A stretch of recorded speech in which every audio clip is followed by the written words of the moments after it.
Ashwin Sweets and Snacks products நீங்களும் உங்க ஏரியாவில் உள்ள சூப்பர் மார்க்கெட்டுக்கு டிஸ்ட்ரிபியூட் செய்ய கால் பண்ணுங்க 9443966765.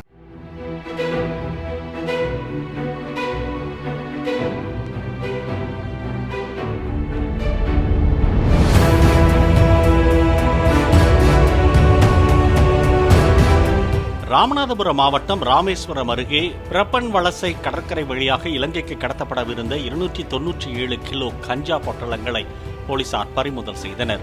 ஆந்திராவிலிருந்து வேன் மூலம் கஞ்சா பொட்டலங்களை கொண்டு வந்த இருவரையும் போலீசார் கைது செய்தனர். பறிமுதல் செய்யப்பட்ட கஞ்சா பொட்டலங்களை பார்வையிட்ட மாவட்ட காவல்துறை கண்காணிப்பாளர் சதீஷ், கஞ்சா கடத்தலில் ஈடுபட்டவர்களின் சொத்துக்கள் பறிமுதல் போன்ற கடும் நடவடிக்கைகள் எடுக்கப்படும் என தெரிவித்தார். Ashwin Sweets and Snacks products நீங்களும் உங்க ஏரியாவில் உள்ள சூப்பர் மார்க்கெட்டுக்கு டிஸ்ட்ரிபியூட் செய்ய கால் பண்ணுங்க 9443966765.